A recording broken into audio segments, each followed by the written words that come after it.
Jadi judul kuliahnya adalah dinamika kelompok dan komunikasi kelompok. Nah, ini kontrak perkuliahan nanti ditandatangani oleh perwakilan gitu ya. Nanti saya kirim kontrak ini untuk ditandatangani oleh komitinya di WA ya. Saya akan kirim di WA nanti by WA. Oke, para mahasiswa yang pada sehat-sehat tentunya hari ini saya ingin menyampaikan begitu ya, kuliah minggu pertama. Silakan kalau ada pertanyaan-pertanyaan Anda boleh minta instruksi. Instruksi untuk bertanya, instruksi untuk memberikan pendapat, ya gitu ya. Instruksi untuk peneguhan, kan ada 5 macam tuh instruksi itu ya. Kan kita bicara komunikasi kelompok nih. Jadi kalau bisa memberikan instruksi itu menjadi bermutu, dengarkan dulu sampai habis, baru diinstruksi, gitu ya. Kan ada 5 macam itu instruksi itu. Jadi silakan ada instruksi begini kan, kayak apa? Atau karena ini sekarang nuansanya nuansa kuliah daring, dicek dulu supaya nanti tidak mengganggu aktivitas perkuliahan kita.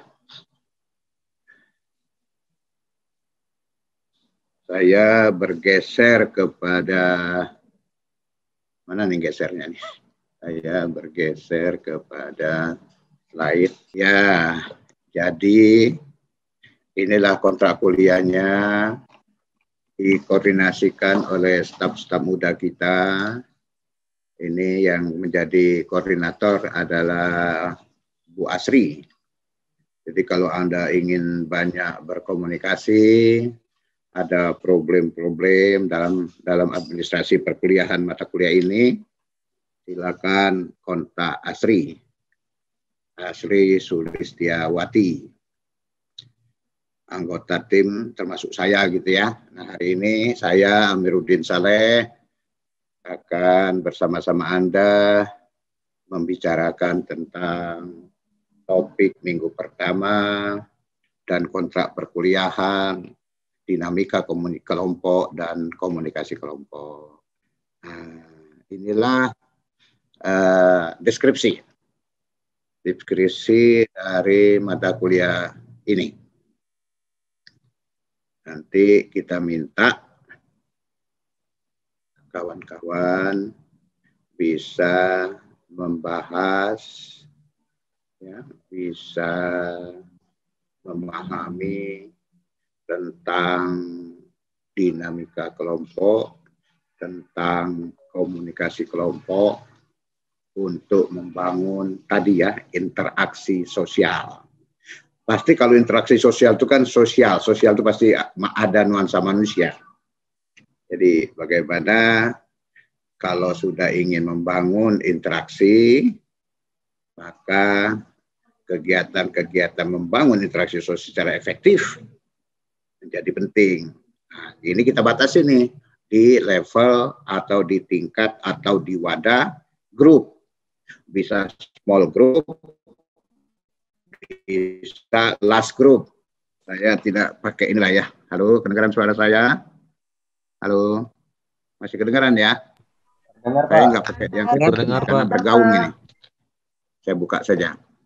Jadi saya ulangi, di mata kuliah ini harapan saya kita bisa bersama-sama diskusikan, kita sama-sama bahas bagaimana membangun dinamika kelompok dan komunikasi kelompok. Ya. Nah, karena Anda adalah S1, maka teorinya kita bangun 80%. 20% adalah terapan-terapan. Ya. Makanya goalnya itu kadang-kadang di mata kuliah ini adalah pemahaman Anda tentang konsep, pemahaman Anda tentang teori, pemahaman Anda tentang prinsip-prinsip ya yang mendasari membangun dinamika yang bagus dan komunikasi kelompok yang baik. Ya, dinamika kelompok itu harus dibuat efektif gitu ya, dinamis. Nah, untuk itu Anda harus memahami minimal 80% konsep-konsep dasar, apa itu dinamika, apa itu komunikasi, apa itu kelompok. Jadi nanti kita ingin membangun teori-teori dinamika kelompok, banyak hal yang membuat supaya kelompok menjadi dinamis gitu ya. Dan banyak teori juga nanti kita menggabungkan komunikasi dengan kelompok. Jadi menjadi komunikasi kelompok, membangun kelompok berkomunikasi effectiveness. Nah, membangun effectiveness komunikasi interpersonal saja belum dalam wadah kelompok itu bukan pekerjaan mudah. Ya, saya ingatkan kepada Anda, syarat mata kuliah saya ini kan Anda sudah lulus DASKOM, dasar-dasar komunikasi pembangunan. Dikatakan suatu komunikasi effectiveness adalah kalau terjadi makna pesan yang sama, mutual understanding antara source, komunikator, dengan receiver-nya, dengan komunikannya. Nah, kalau belum terjadi, tidak effectiveness, ya, belum membangun keefektifan komunikasi. Nah, tadi wadahnya kelompok, komunikasi kelompok. Antar individu saja, ya, komunikasi dua orang, namanya interpersonal komunikasi, itu aja susah membangun effectiveness komunikasi. Apalagi kalau ranahnya kelompok. Nah, jadi kita ingin menjelaskan kepada Anda tentang berbagai teori-teori di kelompok, mendinamiskan kelompoknya bagaimana, mengefektifkan komunikasinya bagaimana. Nah, jadi nanti bicara konsep, bicara banyak sekali elemen, unsur-unsur di dinamika kelompok maupun di komunikasi kelompok. Dinamika kita tinjau sebagai interaksi statis, kalau komunikasi kelompok sebagai interaksi dinamis. Jadi nanti ada hal ya kita ingin bicarakan banyak tentang itu. Sehingga saat kita membangun interaksi dinamis ya. Nah, maka kita ingin bisa memetakan network jaringan komunikasi. Kita ingin memetakan bagaimana kita bisa mengidentifikasi orang-orang yang bermain sebagai source dan orang-orang yang bermain sebagai receiver. Dan tentu masing-masing orang itu mempunyai style, ya, gaya kepemimpinan. Nah, baik dia sebagai pemimpin kelompok, ya, bedakan antara leadership dengan leader. Ya, di wadah kelompok itu kan saya bilang gitu ya. Seperti sekarang aja, Anda berkumpul dalam suatu wadah perkuliahan, ada WAG grupnya misalnya, maka sudah dimulai dituntut kan siapa pemimpin. Leader berarti kan leader WAG. Nah, supaya apa? Supaya dialah yang mengatur, dia yang menentukan, dia yang membuat suatu kelompok itu menjadi punya prosedur-prosedur yang harus disepakati. Punya nilai, punya values, punya norma-norma, aturan-aturan. Dan dia mempunyai kewenangan. Nah, misalnya begitu ya. Pemimpin itu kan harus punya kewenangan. Kewenangan, punya pengaruh, punya power. Ya, bedakan antara power dengan kewenangan. Harus dimiliki. Dan itu harus Anda kuasai. Nah, makanya Anda tadi sudah benar nih, kepemimpinan muncul secara aklamasi. Kepemimpinan bisa muncul secara ditunjuk.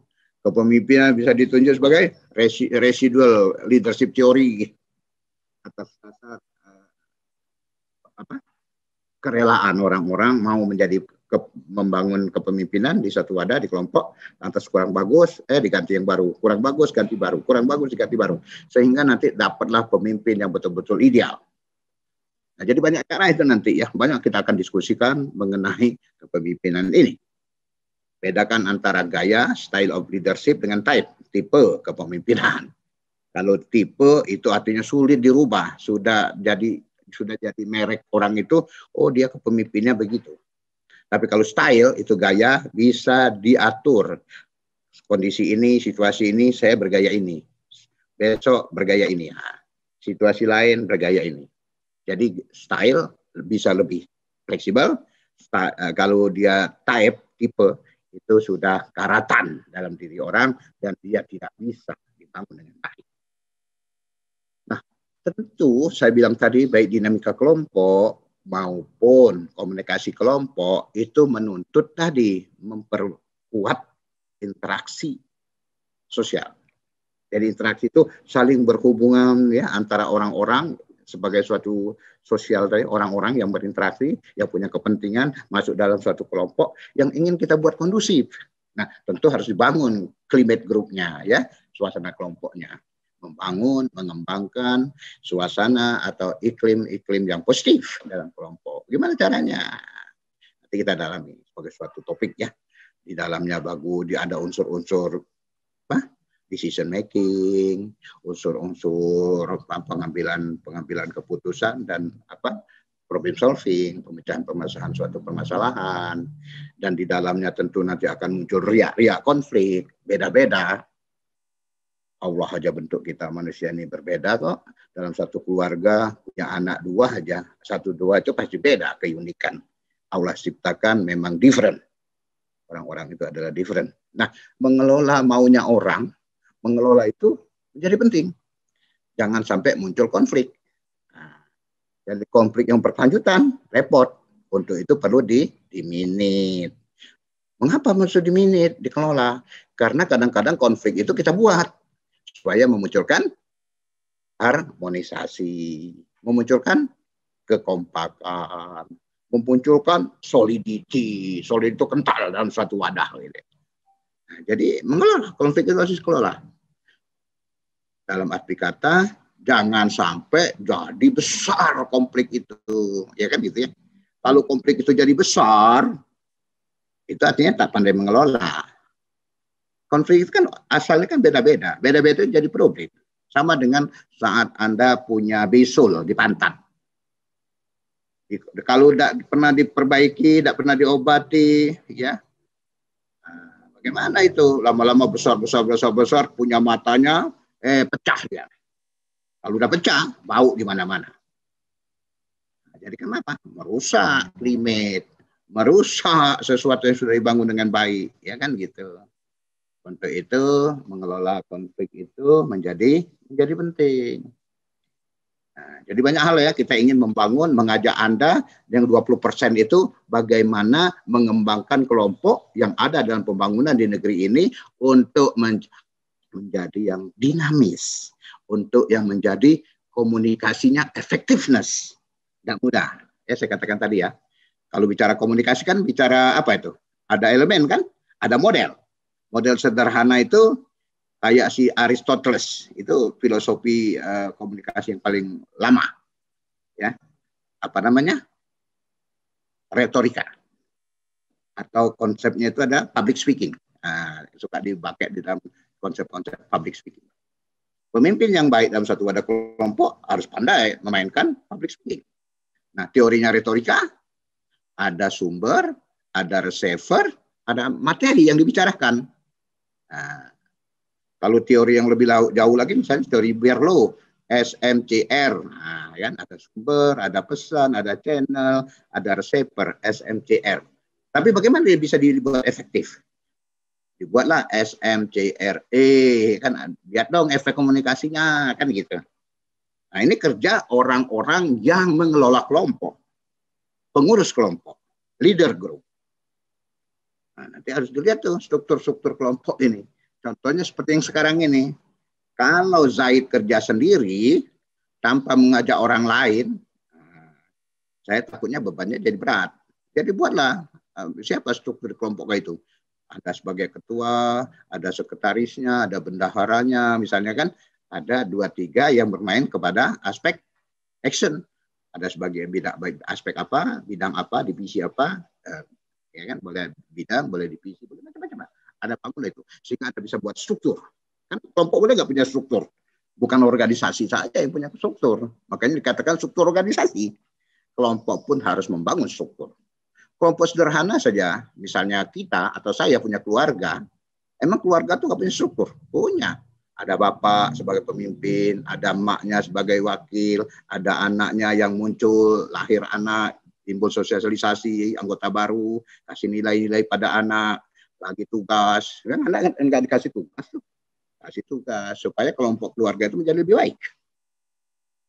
Nah, jadi ada nanti organisasi ya. Jadi mengorganisir artinya mengelola juga kan organisasi. Tapi saat bicara wadah antara organisasi mengelola dengan wadah organisasi sebagai wadah beda. Jadi penjelasan kita adalah membandingkan organisasi dengan kelompok. Nah, seperti itu ya. Saya ingin mengajak kepada Anda mengenali banyak sekali dalam pembangunan ya oleh negara ini, mengajak orang itu partisipatif dalam pembangunan, dibentuk dalam wadah-wadah kelompok.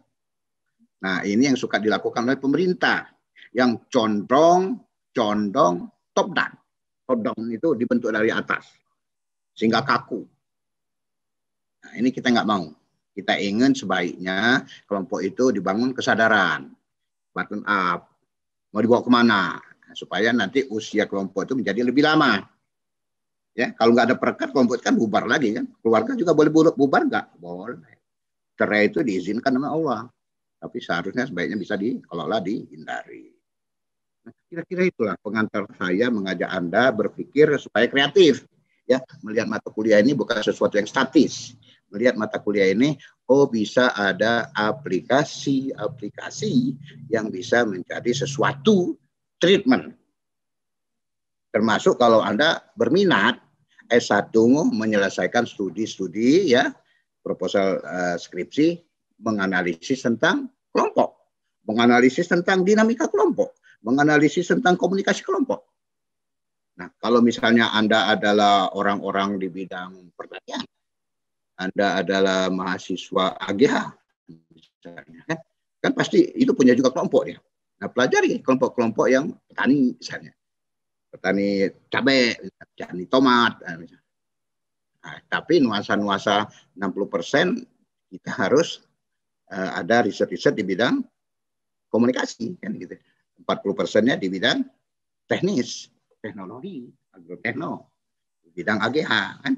FKH, misalnya kedokteran hewan, perikanan, gitu ya, kehutanan, semua mereka itu membangun pembangunan sektor itu mensasar to partisipatif. Anggota-anggota di masyarakat itu pasti membangun kelompok. Kalau mendekati pembangunan itu ngajak orang per orang, door to door dalam satu rumah, biaya pembinaannya mahal dan tidak mungkin mampu dibiayai oleh negara. Nah, itu ya yang sangat saya ingin ajak kepada Anda sebagai suatu tujuan instruksional umum. Tujuan instruksional umum saat Anda ingin ikut di perkuliahan ini. Tentu tujuan akhir saya ingin Anda paham apa yang kita ceritakan secara teori, nanti ada juga tentang praktiknya, dan Anda bisa mengimplementasikan dalam riset Anda, baik untuk riset skripsi maupun riset kecil, nanti menjadi suatu tugas assignment. Atau Anda adalah orang-orang bermain di himpunan-himpunan profesi. Anda punya satu kaki di satu wadah kelompok, termasuk kelompok kedaerahan, gitu. Kan evaluasi itu, membangun kelompok itu menjadi dinamis, komunikasinya menjadi efektif, tidak mudah. Nah, itu maksud saya. Nah, supaya mata kuliah ini berorientasi sesuai dengan harapan, maka Anda harus kami nilai seberapa tujuan mata kuliah ini bisa tersampaikan. Nah, jadi ada nilai ujian, ada UTS, ujian tengah semester, ada UAS, gitu ya. Dan itu semua nanti ada proporsinya, ada presentasinya, ada praktikum. Saya kira ada berapa asisten yang sekarang lagi riset komunikasi kelompok, ya. Itu kita libatkan, atau asisten dosen yang sudah CPNS itu akan kita libatkan membangun praktikum supaya apa yang saya omongin sebagai salah satu dosen di sini bisa implementatif. Nah, ini pun akan kita nilai aktivitas praktikum yang dikelola oleh para asisten ini. Seberapa dinamikanya, seberapa kerjasamanya, seberapa membangun aktivitas praktikum yang bermutu. Dilihat dari hasil tugas individu maupun tugas-tugas kelompok. Nah, jadi kita ingin membuat nanti tugas-tugas itu ada assignment individual dan assignment group, ya. Di samping nanti ada kuis-kuis tuh. Mungkin setiap minggu saya akan lihat di foto, ada ini kayak cocok kita kasih pertanyaan. Karena ditanya kasih kesempatan diskusi, nggak ada yang interupsi, yang nunjuk gitu. Nah, saya akan menunjuk 2-3 orang untuk memberikan respon terhadap kuliah saya. Atau saya kasih di dalam LMS IPB pertanyaan saya yang dikumpul minggu depan.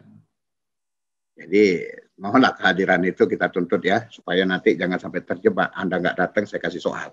Dan soal itu sebagai ujian saya dan juga sebagai kontrol saya, Anda hadir atau tidak. Nah, inilah komposisinya ya. Jadi performan akhir saat Anda ikut kuliah saya ini, silakan hitung sendiri. Karena semua hasil UTS akan dipublish, hasil UAS akan dipublish ya. Masing-masing ada nilainya 30%, 30% begitu. Makanya saya bilang tadi, kita ingin teori itu tinggi.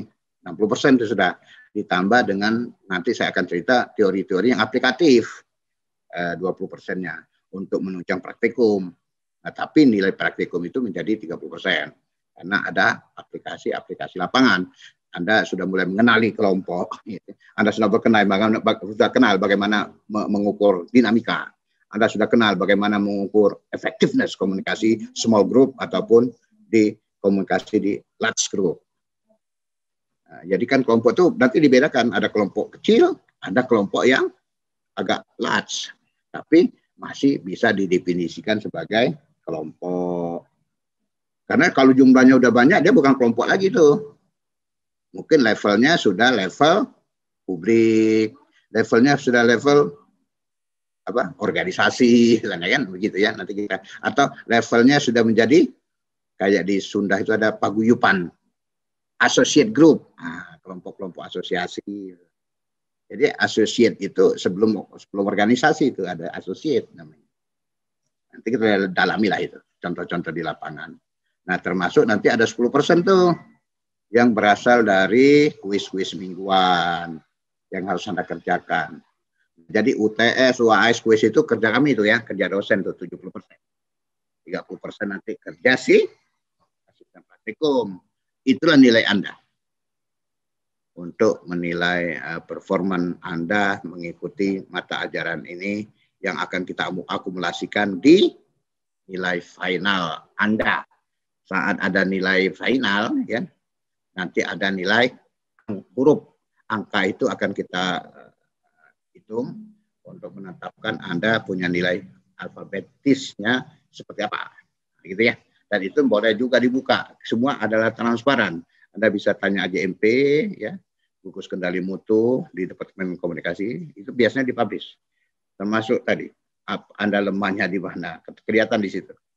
Jadi kita ingin membangun kuliah-kuliah ini sesuatu yang transparan, sesuatu yang bisa membangun sendiri bahwa performa Anda dilakukan dengan seobjektif mungkin. Jadi kalau sudah kita kasih nilai juga nggak semau kita ya. Nanti kita hitung itu nilai masing-masing orang dalam kelas, dibuat mulai nilai dari bawah sampai nilai atas, atau mau dibalik nilai atas sampai nilai bawah, dibagi variasi. Nah, kalau angka-angka itu sebagai suatu skala-skala itu kan skala pengukuran itu ada 4 ya. Ada yang paling rendah namanya nominal, naik dikit adalah ordinal, naik dikit adalah interval. Nah, skala pengukuran yang paling tinggi itu adalah rasio. Nah, angka Anda itu adalah rasio. Mengapa dia rasio? Karena nanti kalau ada titik 0 mutlak, dihitung-hitung jumlah Anda 0, kan ada nilai 0 mutlak. Nah, nilai 0 mutlak itu milik skala pengukuran yang paling tinggi, rasio. Ini sekalian belajar juga nih, untuk nanti kalau Anda nanti tugas akhir, ingin melakukan suatu proposal skripsi yang orientasi pendekatannya ada pendekatan riset kuanti, jadi membangun angka, ya kan? Kan boleh kuanti, boleh kuali kan? Kuali berarti bicara tentang naratif, tentang membangun tulisan-tulisan narasi kita.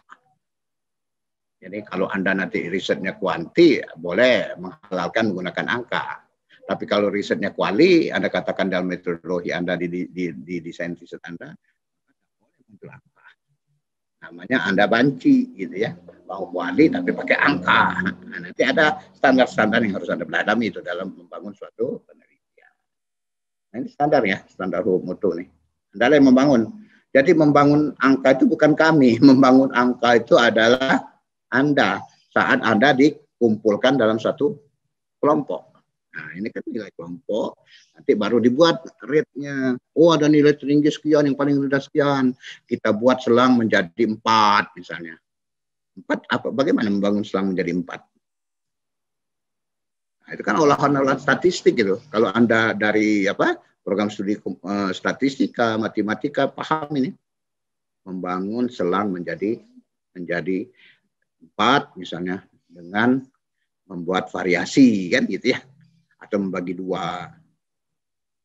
Gimana caranya gitu ya? Kalau kita ingin menjadikan ordinal atau nominal kan dia harus dibangun seperti apa ordinal itu? Membangun dengan konsep kuartil ya bagi 4.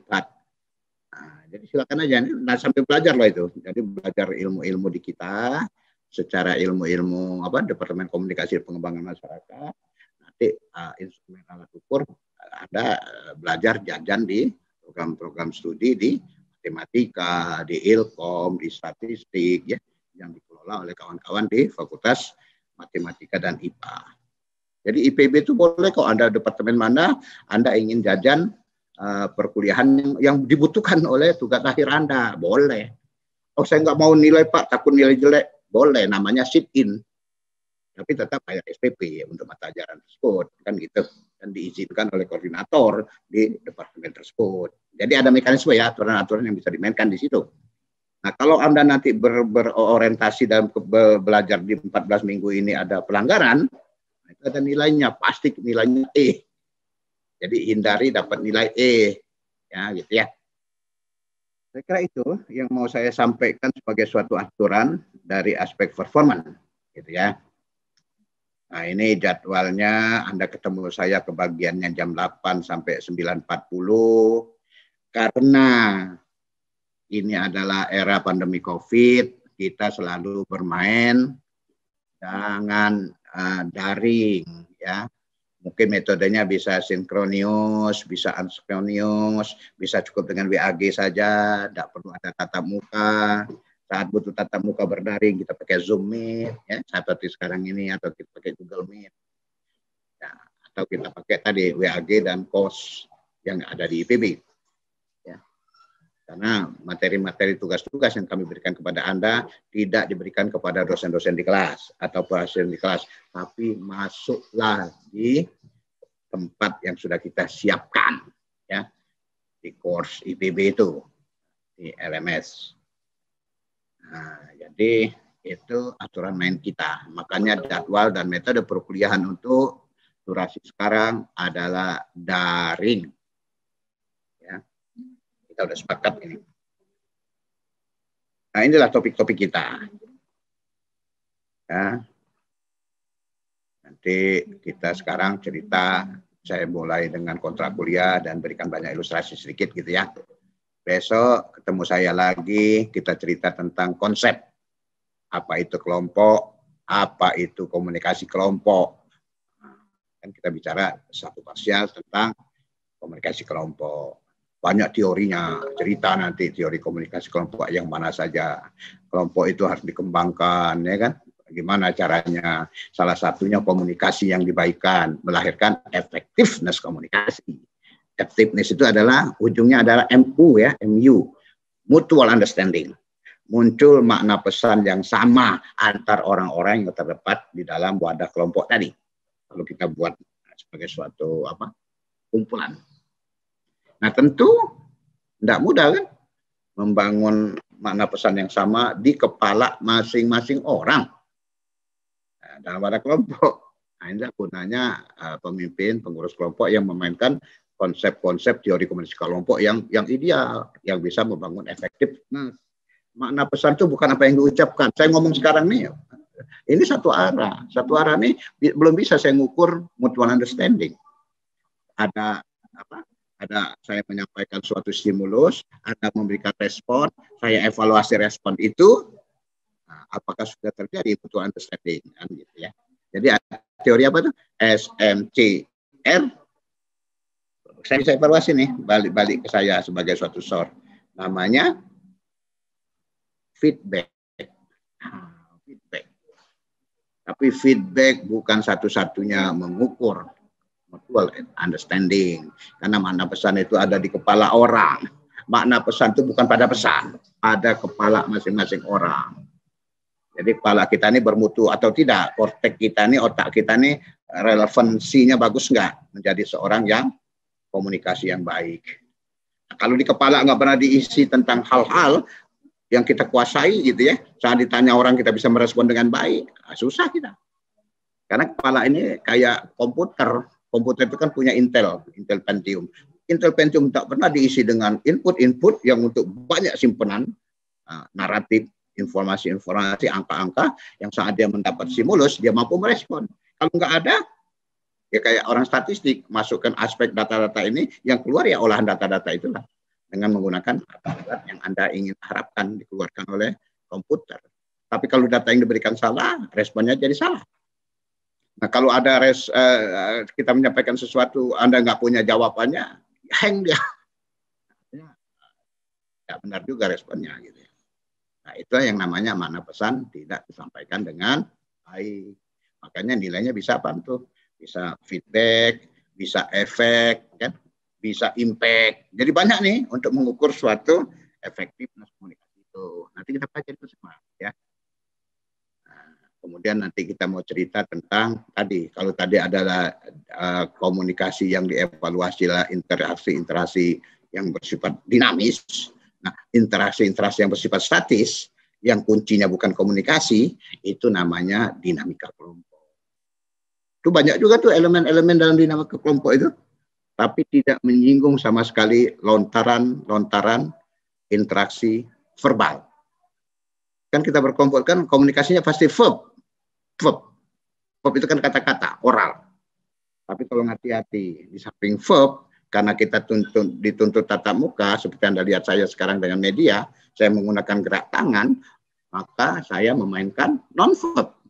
Kan Dasko pernah dengar ya? Ternyata pesan itu ada yang verb, ada yang verbal, ada non-verb, kan suka ditambah-tambahin orang Indonesia non-verbal. Nanti kalau saya sedikit tinggi ngomong gitu kan, main ritme, nah, itu namanya apa? Paralinguistik, parabahasa. Itu juga suatu komponen daripada pesan. Verbal itu kan cuma 7% kok. Yang sangat besar pengaruhnya itu adalah non-verb kok. 55%.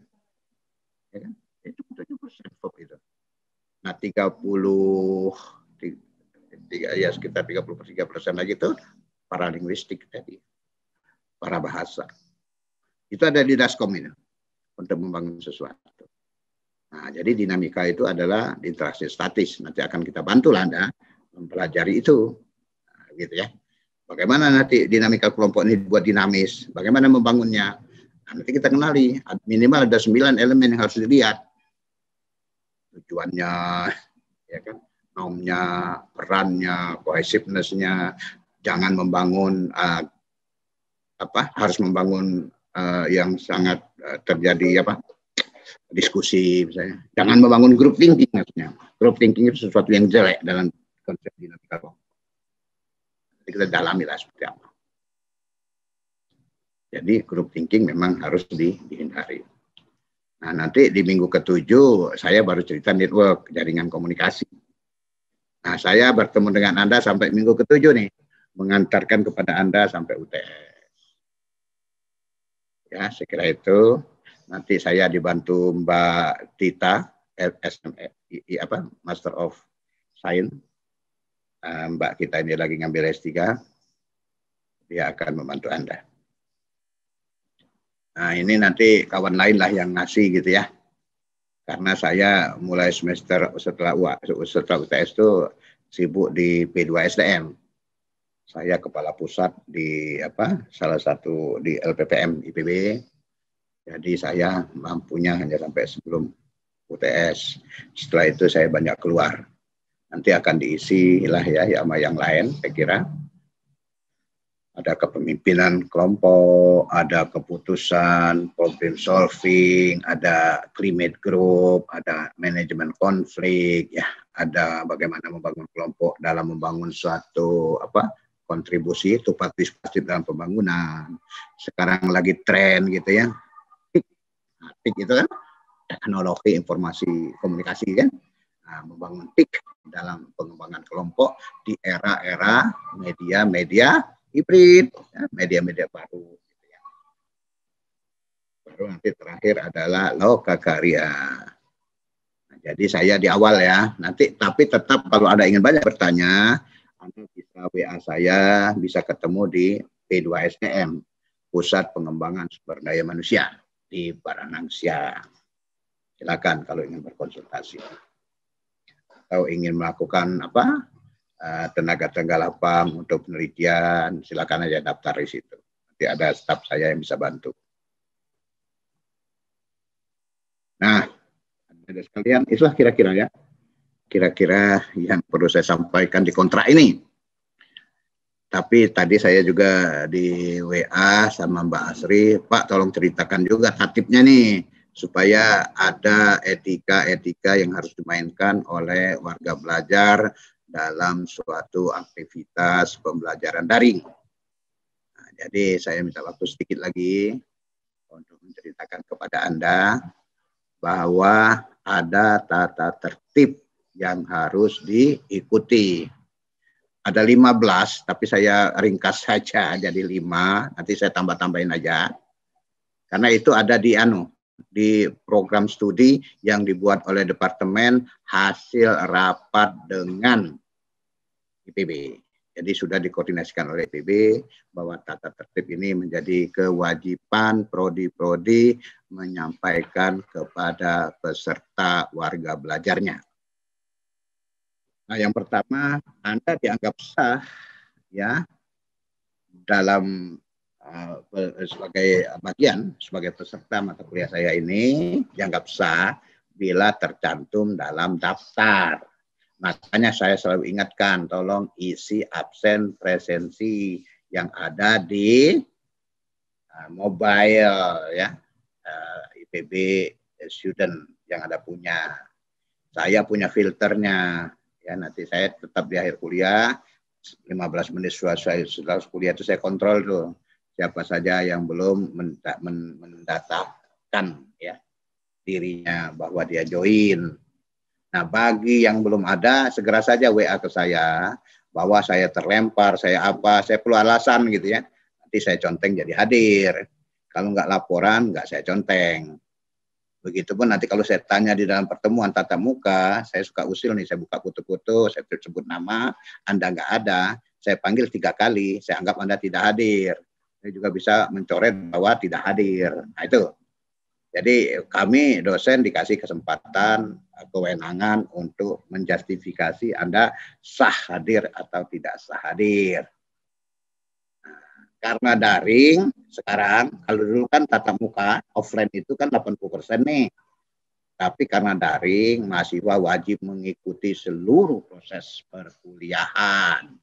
Kalau sakit pun kan masih bisa dengar di kamar, tapi yang punya etika, bukan sambil tiduran. Bisa juga di meja makan, tapi jangan sambil makan, sambil minum, kan gitu ya. Ada etika. Wajib ya. Ini bukan keputusan kami, bukan keputusan departemen, bukan keputusan para dekan, ini keputusan IPB. Karena rektor sudah mencanangkan semester ini masih berdaring dan semua wajib hadir. Jadi ini kita buat di dalam tatip perkuliahan. Nah, kalau berhalangan, saya katakan tadi, kasih alasan. Kasihlah Anda chat di sini ya untuk sementara kalau terlempar segala macam. Kalau sangat-sangat tidak bisa karena sakit, nah itu kan tidak bisa juga. Kata dokter harus rest, istirahat. Anda nggak boleh buka-buka HP, buka-buka laptop kan. Minta surat izin. Anda memang harus istirahat 3 hari, harus 14 hari karena COVID. Silakan saja. Ada surat pendukung ya sebagai bukti dari yang punya kewenangan. Dikasihlah ke AJMP kita ya, gugus kendali mutu yang ada di Departemen SKPM, namanya kami Sains Komunikasi dan Pengembangan Masyarakat. Nah, nanti akan ditarap oleh departemen kita. Itulah menjadi dasar mereka mengirim ke dosen-dosen. Atau Anda lah yang kirim ke kita lewat WAG tadi, gitu ya. Nah, jadi izin-izin yang sangat tidak bisa hadir kan cuma 20% tuh. Kalau mau dihitung 14 kali ketemu ya 3 kali bertemu lah. Jadi kalau misalnya COVID masih mengkondisikan Anda sampai harus 21 hari nah, untuk istirahat, nah, masih terpenuhi lah itu ya. Anda masih boleh ujian. Tapi kalau praktikum itu betul-betul murni 100%. Sakit tidak sakit harus 100%. Jadi minitlah kesehatan kita. Ya. Jadi setiap orang tuh pasti punya record kesehatan masing-masing. Kelolalah. Kapan harus sakit, kapan tidak harus sakit. Mudah-mudahan saya doakan semua pada sehat. Nah, bagi mahasiswa kehadiran kurang dari 80% itu sangat tegas, tidak bisa ikut UAS. Kalau sudah kebetulan punya UTS, nanti saya simpankan aja nilai Anda. Nanti bisa dipakai untuk kalau ketemu di perkuliahan yang saya ngajar masih bisa dipakai itu. Atau nanti Anda bersurat sama AJMP bahwa saya sudah punya UTS. Tapi Anda punya catatan, kan Anda bisa simpan kan screenshot lah itu di dalam WA Anda itu, di dalam HP, di dalam laptop Anda sebagai bukti. Karena kan Anda bayar itu harus punya punya kewajiban kita untuk memberikan ya tanggung jawab juga. Nah, jadi saya katakan tadi ya, mohon hadir di perkuliahan ini. Itu tambahan-tambahan lain tuh, saya nggak seperti ketik gitu ya. Tambahan lain misalnya mengabsen 10 menit sebelum jam kuliah. 5 menit setelah jam kuliah, mulai kuliah masih dimungkinkan Anda join. Nah, jadi mohonlah itu. Dan joinnya betul-betul menunjukkan di layar Anda itu nama masing-masing dan fotomu. Kecuali memang yang tidak kuat HP-nya menampilkan gambar. Tapi kasih kejelasan di chat bahwa saya nggak bisa Pak keluar dalam bentuk video, gitu ya. Itu ada semua itu. Saya nggak mungkin tuliskan semua nih. Termasuk tadi ya, saya sisipkan aja. Tidak boleh makan, tidak boleh ngerokok, segala macam kan di dalam ketemuan ini. Atau tadi ada namamu tapi yang ditampilkan boneka. Saya nggak butuh juga itu. Di dalam tatip IPB tidak boleh. Ya gitu ya. Ada 15 nih, saya ringkas saja seperti ini. Nah, sebelum perkuliahan ini ada tip nih. Tip dari Mbak Asri katanya. Carilah tempat yang aman, tempat yang nyaman. Carilah, siapkan apa kuotanya, aman enggak. Cek dulu laptop HP Anda, dekatkan dengan colokan supaya kalau habis dia tetap ada masuk gitu kan listriknya. Jaring ngecek stabil enggak, kalau enggak cari tempat-tempat yang punya networknya yang bagus kan gitu ya.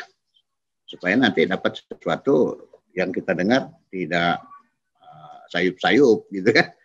Atau ada gaung gitu ya. Nah, ini konfirmasi ini ya.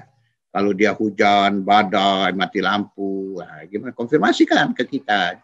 Bisa lewat WA, ya, bisa lewat setelah kuliah, Anda by phone, bisa.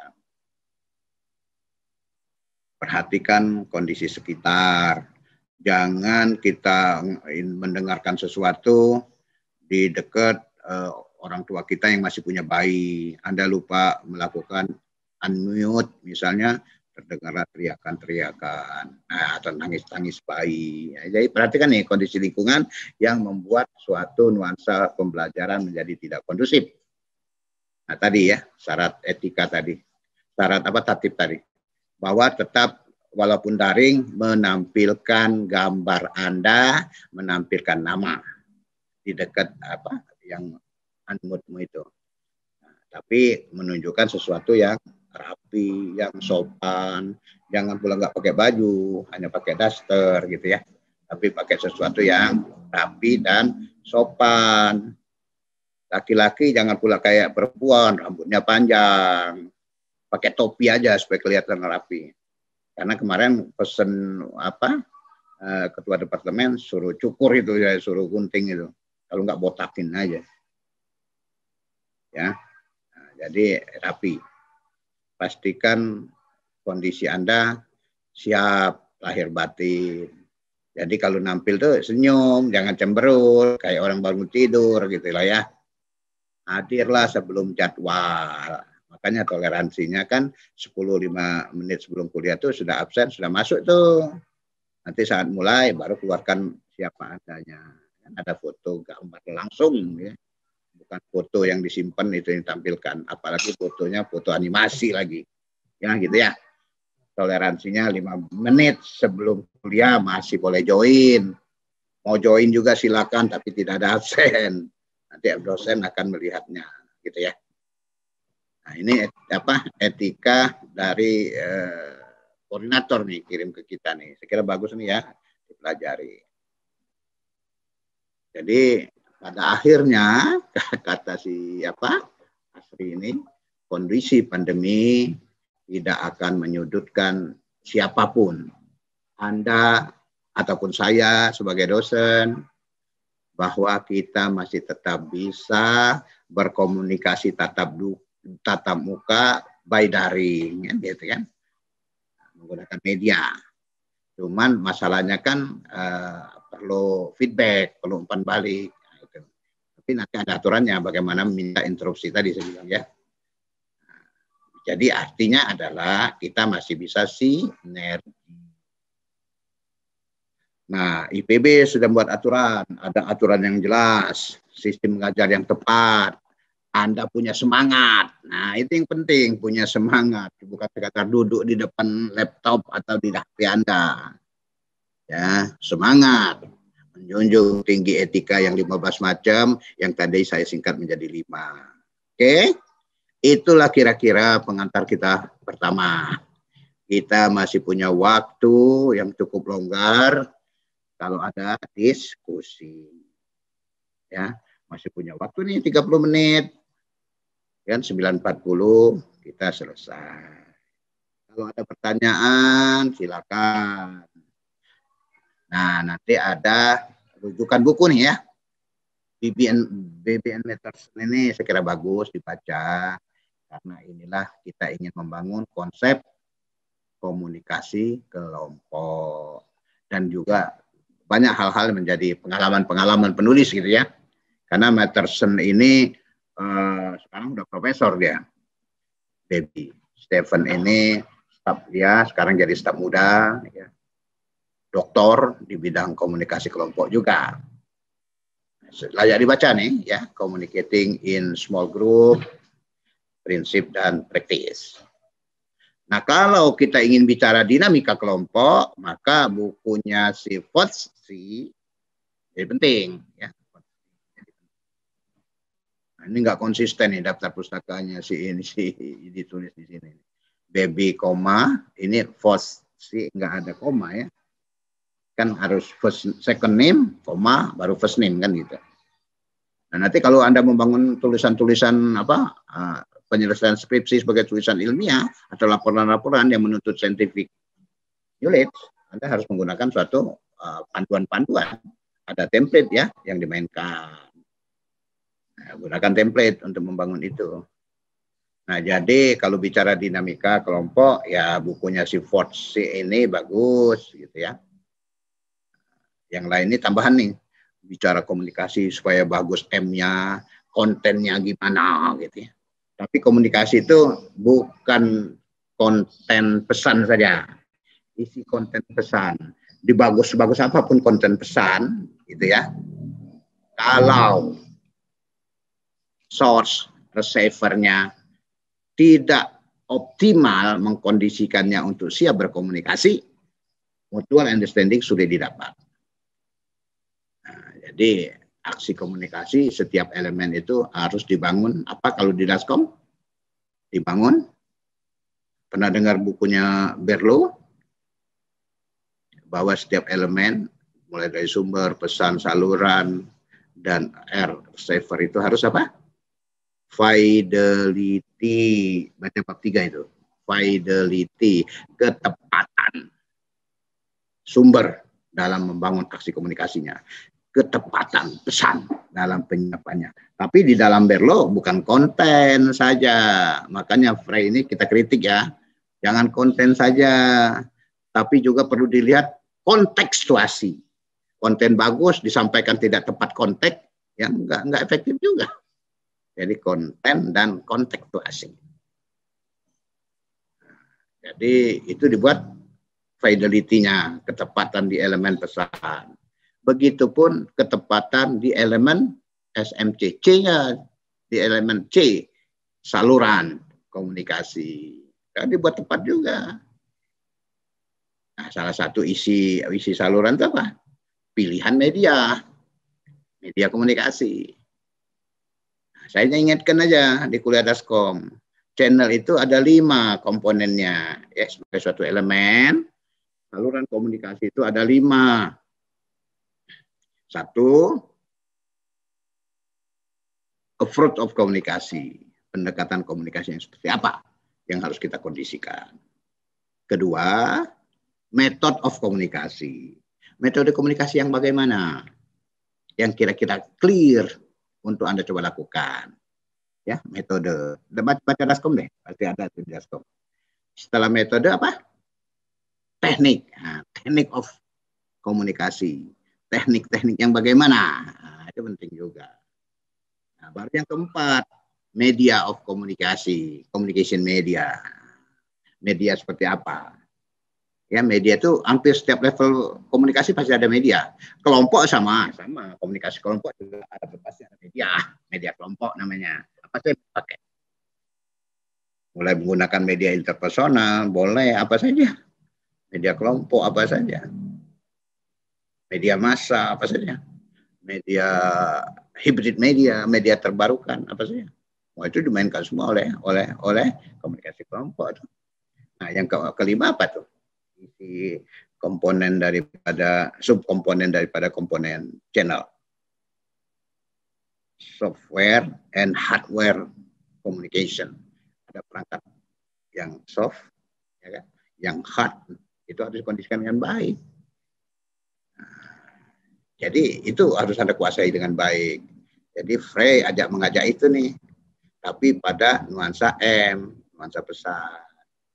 Tapi dia lebih pada membangun trik-trik, membangun konten isi pesan yang baik. Jadi ini kayak kuliah desain pesan deh ini, tapi bukan hanya konten, saya ingetin lagi, ada kontekstuasi. Supaya efektif kelompok gimana tuh di dalam small group misalnya komunikasi small group itu juga ada tuh menuntut kelompok harus efektif, creativity, lateral berpikirnya. Nah, jadi bukunya si Pujisin ini layak dibaca ya. Nanti tolong small group itu dibatasi jumlahnya, makanya suka dikatakan sebagai satu tim kan gitu ya. Padahal boleh juga bermain large group. Nah, gitu. Jadi buku-bukunya tentang cerita small group, tentang tim yang membatasi jumlah orang 2 atau lebih, tapi lebihnya paling 8 orang, paling 10 orang, paling banyak 12 tim itu kan. Kalau keluar banyak, bukan lagi small group, large group namanya. Nah, jadi bukunya Haris dan Serbolom ini boleh dibaca. Yang terakhir adalah membangun bagaimana bekerja sama di dalam suatu kelompok. Jadi Johnson & Johnson, suami istri, dua-duanya sudah profesor komunikasi juga, layak dibaca. Membangun kebersamaan dalam kelompok itu tidak mudah, dituntut adanya teori-teori membangun skill. Skill itu kan apa? Keterampilan, bukan sekedar teori. Dan tidak hanya sebagai panduan-panduan yang bersifat perangkat SOP, tapi ada juga yang soft skill. Nah, gitu kan. Nah, kita coba latihlah kegiatan-kegiatan ini untuk praktik. Ya. Nah, apa yang dijoinkan? Yang dijoinkan itu tujuan-tujuan bersama tadi. Dapatnya dari mana? Dari tujuan individu-individu mau berkelompok, ya, menjadi tujuan kelompok. Silakan tujuan kelompok itu menjadi komitmen. Nah, komitmen ini yang dipelihara menjadi apa? Visi misi. Si orang berada di dalam grup. Nah, visi misi inilah yang harus dibangun menjadi activity. Nah, kira-kira begitulah permainan kita nanti. Dan activity itu harus bisa diimplementasikan. Berarti ada harusnya disiapkan poin-poinnya, termasuk poin-poin monef-nya untuk dinilai seberapa berhasil activity itu mencapai sasaran. Makanya nanti ada evaluasi kita tuh namanya apa? Productivity group. Seberapa produktif grup itu sebagai suatu elemen. Nah, ukurnya apa? Effectivity itu. Minimal ada 3 ukurannya. Pertama, tujuan kelompoknya tercapai. Minimal 80%. Ya, kata si Force itu pasti 80%. Kedua, apa? Kesolidan. Semakin orang solid gitu. Solid dalam kelompok.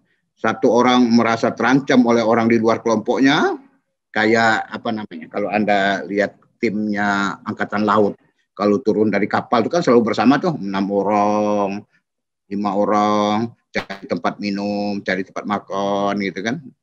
Kan mereka juga dibatasi kan kalau dia turun dari kapal itu.